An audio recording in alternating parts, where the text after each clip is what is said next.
Salve a igreja do Papai do Senhor. Amém! Desde já gostaria de estar agradecendo o pastor Júnior, agradecendo a Deus pela vida do pastor Júnior. Hoje são aí poucos meses que vem aí congregando com a comunidade, com a congregação.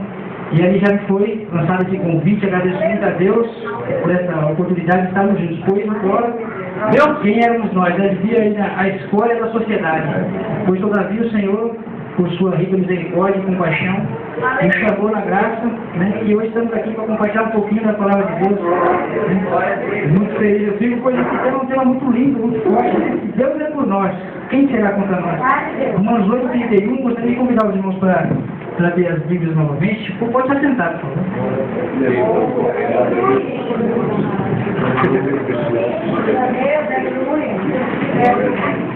Aleluia. Aleluia. Louvado seja o teu nome.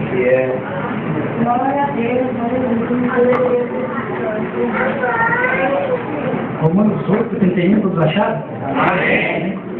Diz assim, versículo 31. Que diremos, pois, a essas coisas? Se Deus é por nós, quem será contra nós? Aí o 35 diz assim: quem nos separará do amor de Cristo? A tribulação, ou a angústia, ou a perseguição, ou a fome, ou a nudez, ou o perigo, ou a espada. Somente é aqui. Você tem livros, não deixar essa Bíblia aberta, para acompanhar junto. Então, quem nos escreve essa palavra, essas palavras, é o apóstolo Paulo, um homem inspirado por Deus, cheio da graça e unção, pois um homem valente, um homem corajoso, que outrora, todavia, um homem ousado nas mãos erradas, porém, certa feita, este homem tal, qual nos escreve essa palavra, saiu com carta para perseguir os cristãos, e durante o caminho este homem viu uma luz brilhar, e dentro dessa luz escritou uma voz: Saulo, Saulo, Saulo, por que tu me persegues? E ele indaga ao Senhor: mas quem fala? Ele fala: sou eu, o Senhor é quem tu me persegues. Então, naquele momento, havia ali vários soldados junto com Paulo. Havia muitos, eu creio, pois Paulo estava destinado a fazer uma tragédia. Paulo estava destinado a barbarizar, destinado a aterrorizar. Porém, o Senhor, no meio do caminho, intercede pelo seu povo e fala com Saulo, pois havia muitos soldados. Porém, aquela luz, eu creio que os soldados viram aquela luz. Mas a voz, só quem ouviu foi Saulo. Então, a partir daquele momento, Saulo se tornou um outro homem. Em 1 Coríntios 5:17 diz que aquele que está em Cristo, nova criatura é. Então, Paulo, assim, por encontrar com Cristo, automaticamente ele se tornou um novo homem, deu ouvir ao Senhor que Deus destinou ele a um lugar, e ali enviou um dos seus que orasse por ele. E a partir dali começou uma obra de Deus na vida de Paulo, a qual nos escreve esse texto. E nos deixa hoje essa pergunta, essas duas perguntas, a qual eu quero falar um pouco a respeito. Quem nos separará do amor de Deus? Muitas vezes é verdade que a tribulação nos separa nós do amor de Deus. Muitas vezes é verdade que a morte não separa o cristão do amor de Deus. Muitas das vezes é verdade que a espada não separa a gente do amor de Deus. A tribulação nos separa. Mas muitas das vezes difícil é o cristão os nossos desejos. Nós não sondamos os nossos corações, não deixamos Deus, não clamamos Deus sondar nossos corações, os nossos próprios desejos separam-nos do amor de Deus. Porque o crente não quer ser tribulação, o crente não deseja a tribulação, o crente não deseja a morte, o crente não deseja a espada, porém o crente deseja uma boa vida, porém o cristão deseja um bom salário, porém o cristão deseja aquilo que é bom para o seu coração. E muitas das vezes, nessa carne, falando, podemos ser traiçoeiramente levados por nossos desejos à ganância, somos levados pela ambição, somos levados por esses próprios desejos para o pecado da vaidade, o pecado da tristeza, o pecado da ambição, da ignorância, da arrogância, o pecado da prepotência. Então, muitas vezes, esse tipo de coisa nos separa do amor de Deus. Os irmãos sabem que Isaías 59, capítulo 2, vai nos dizer um pouco a respeito desse desejo. Aleluia. Glória, glória a Deus, aleluia. Aleluia. Santo de Israel. Eu peço para os irmãos que é com grande temor e grande tremor ele levanta diante da congregação, pois estava meditando diante de uma palavra que falava a respeito de Jefité, no livro de Juízes. Em oração, Deus me disse Não é essa palavra que eu quero falar com a minha igreja, eu quero falar diferente. Acharam Isaías 59? Capítulo 2 diz assim: mas a vossa iniquidade fazem divisão, ou seja, faz divisão nos separa, nos distancia, nos faz divisão entre vós e o vosso Deus. E os vossos pecados encobrem o seu rosto de vós, para que vós não ouçam. Todos nós bradamos, o 11 diz assim, Isaías 59, 11. Todos nós bramamos como ursos e continuamente gememos como pombas, esperamos o juízo, e ele não aparece. Pela salvação, e ele está longe de nós. E Deus falava no meu coração: filho, valoriza o que você vive hoje, valoriza o que tem hoje. E fala para a igreja, valoriza essa presença, valoriza essa oportunidade de estar na casa de Deus. Valoriza hoje essa oportunidade de você poder estar limpo na casa do Senhor. Valoriza essa oportunidade de você ter o prazer de estar na casa do Senhor. Pois não estamos aqui, obrigado. Estamos aqui porque temos o prazer de estar na casa do Senhor. Todavia nem sempre foi assim. As irmãs cantando o ciclo de oração, quando visitou minha alma esse louvor? Outro ano estava jogado, abandonado, e clamava a Deus. Porém, eu já conhecia esse versículo e sabia que o meu pecado, não estou falando do pecado da igreja, o meu pecado estava me afastando da presença de Deus. Todavia corria atrás, pois eu não queria ficar jogado, não queria viver desprezado, não queria viver humilhado, não queria viver humilhado, não queria viver na miséria. Então corria atrás de falar com Deus. Da minha forma, eu dobrava o joelho, orava. Porém não tinha resposta. O meu pecado se encobriu o rosto de Deus para mim. Então comecei a clamar pela ajuda de alguns irmãos, a ajuda de alguns pastores, até mesmo pastores se desviavam.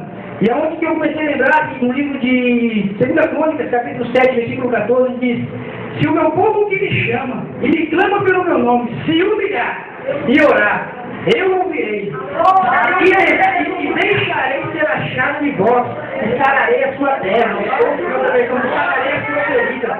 Então você tem que ficar na presença de Deus, correr atrás de alguém que podia orar por mim, interceder por mim. Porém, aí outrora começou a aparecer um problema. Eles oravam, mas sentiam o direito de decidir a minha vida. Então eu comecei a clamar por Deus, então o Espírito Santo me convocou a chamar por Jesus. E orando, nessa tribulação, Jesus me deu uma passagem, falava comigo. No livro de Lucas, capítulo 10, a partir do versículo 27, gostaria que a igreja abrisse essa passagem para a gente apoiar.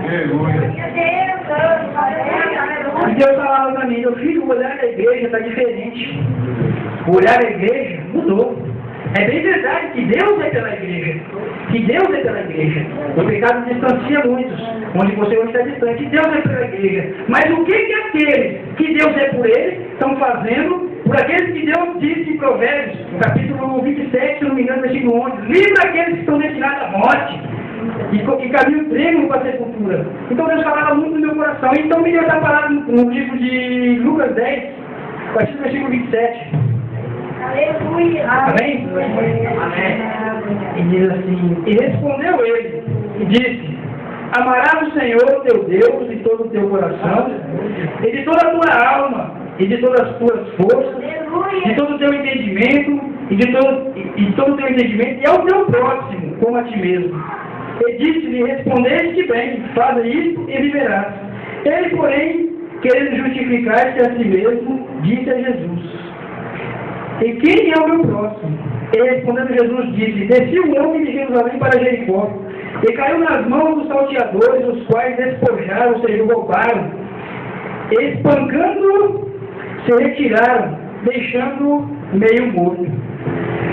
Eu ocasionalmente, ou seja, coincidentemente, por uma coincidência, descia pelo mesmo caminho certo sacerdote, e vendo, passou de largo. Então quer dizer, o sacerdote viu aquele homem meio que morto, passou de largo. E de igual modo também, um levita, chegando àquele lugar, e vendo, passou de largo. Mas um samaritano, que ia de viagem, chegou ao pé dele, e vendo, moveu-se de íntima compaixão. Mas compaixão significa sentir a dor do próximo, amar ele. E o 34 dizia: aproximando-se a todas as feridas, deitou-lhes azeite e vinho, e pondo-o sobre a sua cavalgura, levou-o para uma estalagem e cuidou dele. E partindo no outro dia, tirou 2 dinheiros e deu ao hospedeiro, e disse-lhe: cuida dele, e tudo que demais gastares eu te pagarei quando voltar. Qual, pois, desses 3 que parece que foi o próximo daquele que caiu nas mãos dos salteadores? Já pergunta. E ele disse: o que usou de misericórdia para com ele. Disse, pois, Jesus: vai e faz da mesma maneira. Essa história diz, amados, que Jesus sentia, pela sua graça, que estava chegando próximo o dia da sua glória, o dia da sua subida. Então ele enviou discípulos. Deus enviou 72 discípulos e enviou de 2 em 2 para preparar caminhos. Porém, passando por Samaria, Jesus e seus discípulos, eles não aceitaram Jesus em Samaria. Todos nós sabemos que samaritanos e judeus havia uma diferença. Havia um conflito entre eles. Por qual motivo não sei explicar para ele, mas havia um conflito entre eles. Então Jesus padrão não receberam. E Jesus ali mais adiante, encontramos-se com um fariseu, um doutor da lei, e ele veio indagar a Jesus: quem é meu próximo? O que devo fazer para herdar a vida eterna? Jesus acabara de ser rejeitado por um povo. Jesus tinha acabado de ser rejeitado por um povo. Então, pois ele está parado. Certa feita, um homem saindo de Jerusalém. Então, se Deus começou a falar comigo, meus amados, com Cristo, quando nós não valorizamos, deixamos o desejo de ser grande, o desejo de ser grande, começar a tomar conta do nosso coração. Onde afastamos a presença de Deus, afastamos o Espírito, entristecemos o Espírito Santo. E não olhamos mais com o olhar de Cristo para a igreja, não olhamos mais com o olhar de Cristo para os necessitados, não olhamos mais com o olhar de Cristo aonde Deus quer que nós olhamos. Muitas vezes esquecemos a necessidade. Jesus, certa feita, vindo pelo caminho, viu um velório. Jesus foi e curou e ressuscitou aquela jovem. Jesus, ele era mestre e olhava a necessidade. Ele era mestre e olhava a necessidade. Jesus, ele atentou os olhos, sim, para os próximos, atentou os olhos para os doutores. Porém, a sua vaidade não deixou a salvação entrar na alma deles. E eles rejeitaram. Jesus ia pregando que o reino de Deus está chegado. E eles, com o seu reino, com o seu poder, começaram a rejeitar Jesus. Começaram a rejeitar. Então Jesus lhe pôs essa parábola. E um sacerdote, porque todos sabem que tinha por sua obrigação oferecer os sacrifícios ao povo, a remissão dos pecados, porém também não poderia tocar em nada morto. O sacerdote separado para oferecer o sacrifício não poderia tocar nada morto. Mas aquele homem não estava morto.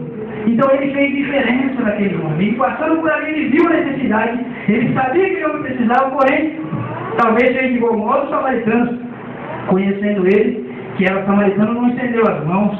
Então fez aí uma negligência, de uma negligência do seu cargo, de uma negligência da missão que Deus fez ele na terra. E muitas vezes Deus nos pergunta hoje: nós que queremos algo nas mãos de Deus, algo que nós que queremos ser algo aos olhos de Deus, e Deus nos indaga: por quê?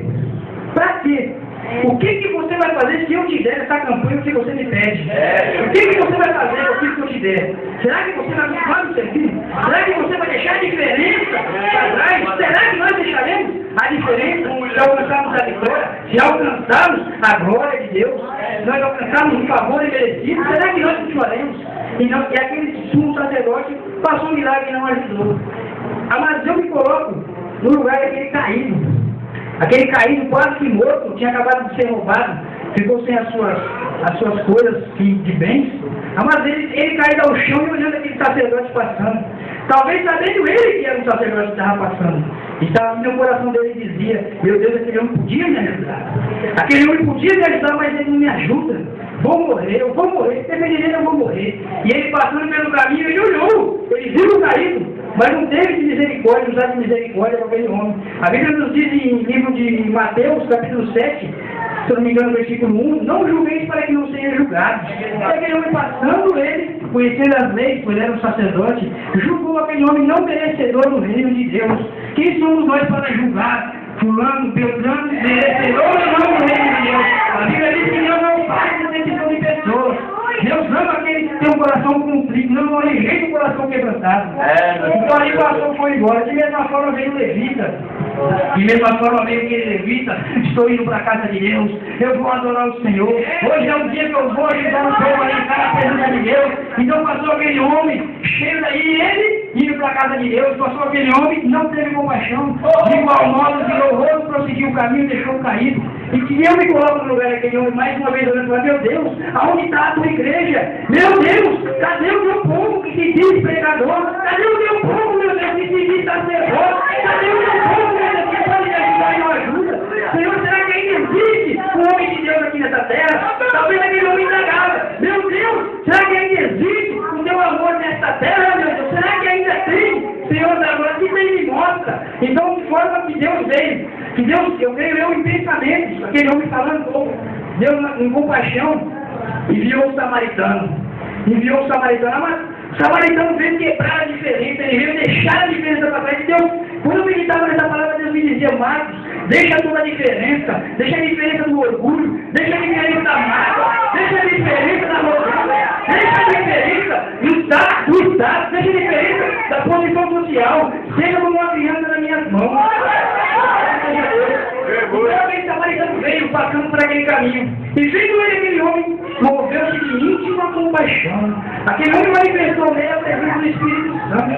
Pois ao olhar para ele, se colocou no lugar dele, começou a sentir a sua dor, começou a sentir a sua necessidade. Aquele homem começou a sentir a vontade daquele homem de não morrer, a vontade de viver. E muitas vezes nós passamos por caminhos e vemos o drogado, vemos aquele alcoolizado, não temos, amados, compaixão de ministrar, ou não temos fé de ministrar, que se nós ministrarmos, Deus libertará. Todavia, o Senhor incomodará nossas almas. Eu creio que e Deus já disse muito fala a respeito para me contar meu testemunho. Para me contar meu testemunho. Assim como esse homem um dia, eu aceitei Jesus. Assim como esse homem um dia, eu aceitei Jesus. Aceitei Jesus. Passei por um processo difícil, 2003, no 11 de março, 19 anos, dei entrada no 4 BP, 4 distritos de polícia. Onde ele foi julgado, condenado a 12 anos.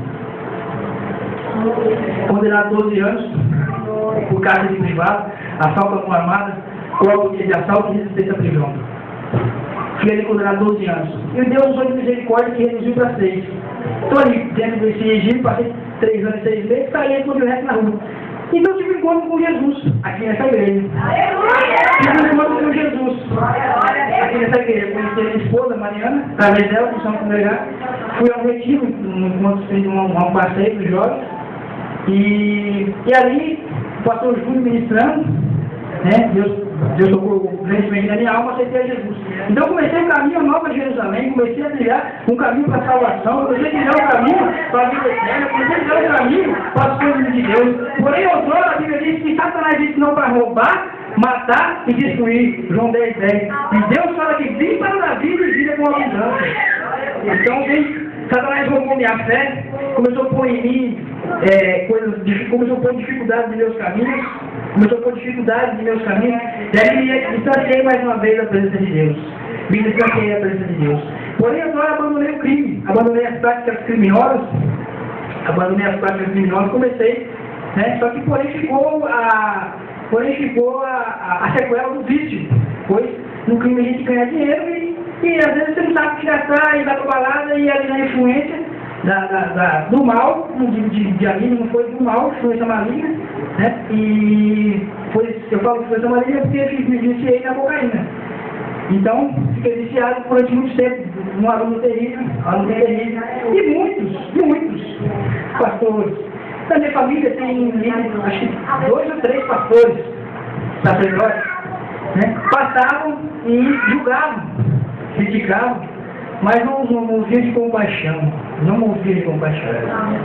Levitas também, todos aqueles que adoravam a Deus também, não criam, porque a minha situação chegou a ter de uma forma tão terrível, ao ponto de que eu que trabalho, não culpo ninguém por aquilo que eu fiz, pois as nossas consequências de hoje são frutos das atitudes de ontem.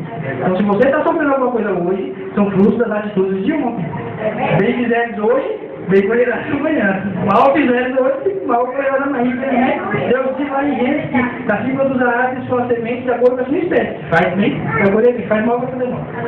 Então comecei a viver essa prática criminosa e o uso das drogas constantemente, muito tempo. Tentei me reafirmar em outro lugar, não deu, não consegui. Eu creio que Deus já com o seu plano, pois eu aceitei Jesus aqui, a Bíblia diz que quando você errar, volta-te de onde você errou, arrepende-se, pede perdão e consegue descansar e continua a caminhar. E Deus me trouxe aqui, né? Através da minha esposa. Aí fiquei um tempo, nos afastamos, caí e foi daquela forma difícil, né? E o vício, muito tempo me tomando e já no desespero eu não aceitava a clínica, não aceitava. Fui visitar a clínica e não era aquilo, eu cheguei dentro da clínica que não era aquilo que eu precisava. Todos que estavam lá, era 2, 3 vezes que estavam lá, 4 vezes que estavam lá dentro. Então eu não aceitava aquilo para mim.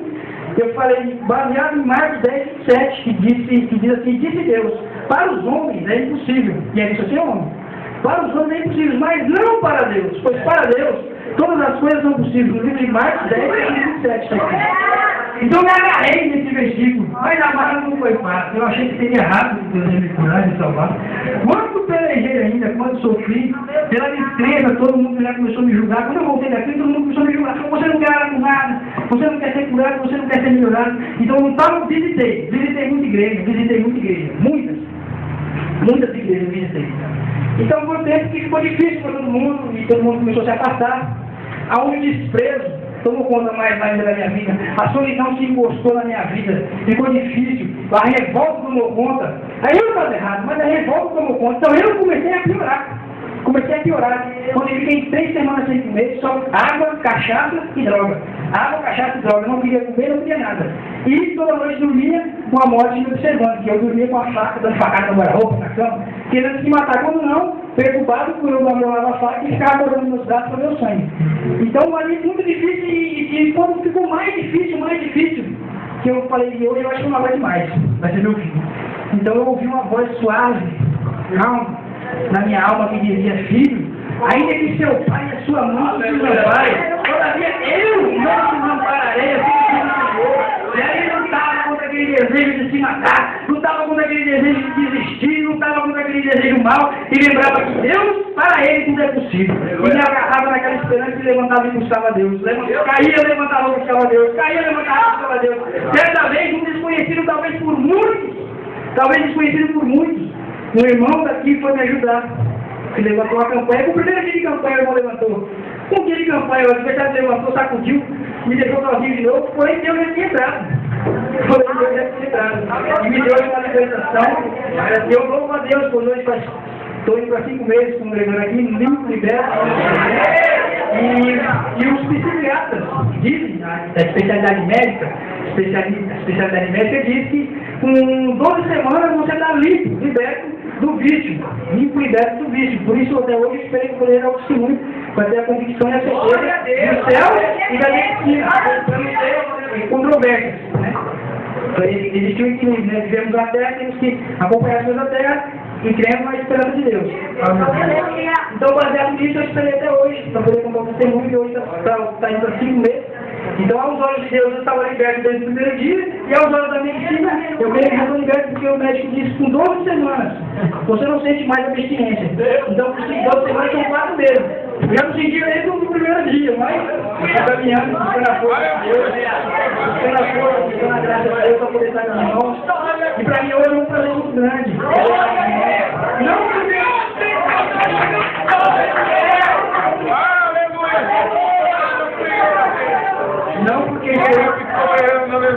Não porque estou sobre público, não também desprezando a oportunidade que Deus me deu, mas mais ainda por estar com os irmãos congregando hoje, né? E assim, por isso que Deus me dizia, valoriza, porque muitos querem, muitos correm atrás, muitos estão correndo atrás do que você conseguiu, do que Deus te deu. Então valoriza, né? A Bíblia diz em Hebreus 12:2, olhando para Jesus, pelo qual suportou o prazer da afronta, né? Desprezou a afronta e prosseguiu para o alvo. Então assim Deus continuamente fala para mim, fala para a igreja. Nós devemos andar olhando para Jesus, não para o lado, nem para a direita, nem para a esquerda, mas olhando para Jesus, pois só Ele tem a vitória. Por isso, Aí ele pelo vale da sombra da morte, por muitas vezes é possível. É possível andarmos pelo vale da sombra da morte, às vezes um bandido nos põe em risco, num assalto, você caminhou pelo vale da sombra da morte. Muitas das vezes numa briga de trânsito, caminhou pelo vale da sombra da morte. Muitas das vezes dentro da sua própria casa, caminhou pelo vale da sombra da morte. Então muitas vezes é possível estar diante de nós o vale da sombra da morte. Então assim que ainda que caminhe pelo vale da sombra da morte, continua olhando para Jesus. Olhando para Jesus, pois ele é mestre. Ele é especialista em tomar os caídos pela mão e levantar. Certa feita Jesus passando por um caminho, um menino endemoniado, já ali há alguns anos, os discípulos não conseguiam expulsar. Jesus o repreendeu e tomando, a Bíblia diz que o tomando pelas mãos o levantou. Então Deus é mestre. Se você olhar na Bíblia, tem diversas passagens que Deus toma pela mão caída e levanta. Então se está difícil, e Deus foi para mim e falou, está difícil, você veio para essa campanha hoje porque a sua situação ficou difícil. Se você veio para a campanha hoje porque o seu propósito ainda não se cumpriu, está difícil. Se você veio para a campanha hoje porque você não tem mais esperança naquilo ao qual os seus olhos enxergam. Então, meus amados, assim que diz Deus, para Deus nada é impossível. E eu gostaria de agradecer a minha rica oportunidade. Não quero me estender, se Deus me deu. Daqui diante eu vou falar de mim mesmo e acabo me atropelando nas minhas palavras. Então, agradeço a oportunidade. Louvado seja o nome de Jesus, as palmas sobre o Senhor.